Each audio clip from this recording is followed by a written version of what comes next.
소외되고 버려진 그 마을 말라르게, 거기는 너무나 추워요. 그러니까 그분들이 병도 많고 추워서 그분들이 육신적으로 상당히 어려운 상태에 있는데 그 피곤한 몸을 이끌고 그때 정광재 목사님, 전도사님, 저 이강보 선교사 4명이 가서 그때 밤에 또 잠 한숨 못 자고 그때 또 복음 전한 그런 아름다운 추억이고, 그러면서 그때 수많은 사람들이 치유받고 예수 그리스도의 복음을 받아들이고 회심되고 교회가 부흥하는 그런 역사가 일어났습니다. 아멘. 할렐루야. 예. 그래서 저는 그때 그 정광재 목사님 생각하면은 그때 그 우리가 사실 보노스에서 그 멘도사까지는 차로 운전할 때 15시간 걸리거든요. 15시간 우리가 쉬지도 않고 간 겁니다. 운전해서. 그럴 때 그때 그 전도사님이 뒤에서 완전히 그 목숨 내걸고 이거는 가는 거라고 그런 게 놀래가지고 전도사님이 내가 살아서 한국으로 돌아갈까? 예? 돌아갈 수 있을까? 그런 걱정을 해가지고 2번이나 저보고 말을 했습니다. 왜냐면 밤새도록 운전해서 갔으니까. 아멘! 아멘! 할렐루야! 네, 밤새도록 운전했는데, 왜냐하면 그 길이 얼마나 좁은지, 그 밤에는 트럭만 다니는데 이 트럭이 그냥 뭐 중앙선도 넘어오고, 그런데 사실 지금 제가 이 작년에 와서 이 안경을 바꿨는데 그때 그 전에 있는 안경은 멀리가 안 보이는 안경이라서 예, 그게 저도 보이지도 않고, 그래서 주님 믿고 갔습니다. 예, 주님 믿고 그때 운전해서 갔습니다. 근데 그 정신이 뭐냐? 한 영혼 구원. 한 영혼. 오늘 마태복음 18장 14절 말씀. 한 영혼도 잃어버리지 않는 것이 하나님의 마음이고 하나님의 사랑이지 않습니까? 예. 그래서 그 다메섹 교회가 그거를 잃지 않기를 바랍니다. 예.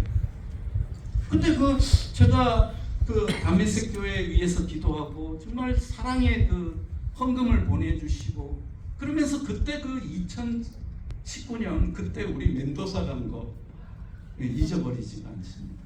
그때 그 생명의 위협을 무릅쓰고 밤에 간 거거든요. 예. 그래서 너무 무섭다고, 이거 이러다가 죽는 거 아닙니까? 제가 전도사님 2번 저에게 얘기했는데 예, 그랬는데 그때 이게 왜 그때 왜 그랬냐면은 우리가 우루과이 전도 집회 갔다가 왔는데 그 다음날 그 멘도사 그 집회를 가야 돼서 밤새도록 차 버스 편도 없고 비행기 표도 없고, 그래서 우리가 운전해서 간 겁니다. 제 차, 되지도 않는 차. 그러다 가다가 잘 데도 없고, 그래서 길거리에 거기서 그냥 눈 조금 감고 아침에 가서 복음을 전하게. 참 제가 지금도 이 간증을 하고 싶고 또 나누고 싶습니다. 그래서 멘도사 산라파엘의 그 집회를 통해서 수많은 영혼들이 치유받고 또 거기 참석했던 많은 불신자들이 주님에게로 돌아온 것이죠. 그 다음에 말라르게 가서 또 그 집회했는데 거기는 안데 산에 있는 작은 마을입니다. 3만 명 정도 있는 마을인데 그 마을에 그때 한 몇 명 모였습니까, 목사님? 한 5천 명 모였죠. 네, 그 정도로 많은 영혼들이 모여서 복음을 듣고 또 치유받고 회복되는 역사가 있어서 말라르게 신해산 교회입니다. 신해산 교회 목사님이 지금도 정 목사님 언제 오냐고 다시 왔으면 좋겠다. 그래서 그 다음에 정 목사님이 오신다고 2020년에 오신다고 근데 그때 팬데믹 있다고 와가지고 그 다음에 못 오셨습니다. 그럴 때 우리가 하나님께서 제가 중남미 3개국이 이제 동일한 스페인어 뭐 브라질은 포르투갈어를 쓰지만 그러나 이 스페인이 이제 무력으로 정복한 중남미라서 이제 대부분 다 스페인 동일한 문화, 동일한 역사, 동일한 인종이 살고 있거든요. 그러니까 이게 상당히 지금 황금 어장입니다. 라틴 아메리카가. 지금 한국은 젊은 사람이 점점 없어지고 그렇다는데 거기는 그 한 가정이 자녀를 5, 6명 낳습니다. 그래서 젊은 사람들이 많습니다. 네, 젊은 사람들이 많습니다. 사실 젊은 사람들이 많고 인구가 지금 젊은이들이 가장 많은 대륙이 바로 라틴 아메리카.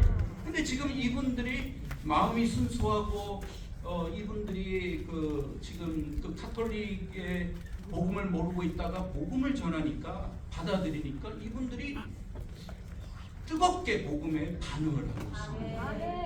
그래서 아르헨티나도 그 전에 개신교가 100년 전에 들어갔지만 사실 카톨릭이 방해하고 또 복음을 전하지 못하게 하는 바람에 지금까지 개신교 교회가 별로 없습니다. 그렇지만은 지금 성령님께서 부흥을 주시고 그래서 지금은 개신교가 7% 정도 됩니다. 그런데 그 7% 되는데 거기에 장로교회는 없는 거죠. 그래서 그 정강재 목사님도 얘기하시고 그때 오셔서 2019년 그리고 여러 한국에 오신 목사님들이 말해서 아르헨티나 연합 장로교회를 세워서 장로교회를 좀 통해서 이렇게 복음을 전하세요. 그 비전을 우리에게 주셔서 2020년 3월에 우리 두란노 신학교 그 채플실에 모여서 우리가 시빠라는 그 아르헨티나 연합 장로 교단을 시작을 했습니다. 네. 그래서 제가 초대 회장이 되고 이제 3년을 섬기다가 이제 올해 이제 훌리오 조스트 목사님을 세워드리고 이제 한국하고 우리가 교류를 하고 그러면서 아르헨티나에서는 장로교 하면은 뭐 이단 아니야 뭐 이러거든요. 예. 왜냐하면은 그 유아 세례를 주고 또 사도신경을 이렇게 외우는 걸 좀 카톨릭이다. 그리고 우상 숭배는 그 카톨릭하고 똑같지 않냐. 그래서 이렇게 배척을 합니다. 그러는 상황에 몇몇 장로교 목사님들이 계시고 또 우리 두란노에 졸업한 목사님들을 이제 우리가 목사 안수도 주고 그리고 교회를 세우게 하는데 이분들의 자존감이 너무나 낮은 겁니다. 왜냐하면은 세상에 나가면은 뭐 인정을 안 해주니까 좀 이단 아니야 이렇게 되니까 그래서 한번 우리가 한국 장로교회랑 교류하면서 이렇게 아르헨티나 목사님들이 오셔서 이렇게 장로교도 보고 얼마나 장로교회가 많고 이단이 아니고 정말 그 개신교 복음 안에서 참된 복음을 유지하는 그런 좋은 교회인 것을 우리가 보여주면서 우리의 교단의 정체성도 세우고 목사님들의 자부심도 올려주고 이제 그러면서 이제 전 아르헨티나 지역에 이 천국 복음 시빠 장로교회를 세우는 그런 비전을 가지고 일하고 있습니다. 이런 점에서 우리가 비전은 뭐 두란노 신학교, 중남미 3.3교, 그 다음에 또 시빠는 아르헨티나 전 지역에 장로교회를 세우는 그런 비전을 갖고 있지만 그러나 하나님께서 저에게 주신 마음은 무엇이냐? 한 영혼을 소유합니다. 한 영혼이 주님께로 돌아올 때 천국에서는 천국 잔치가 벌어지는 것입니다.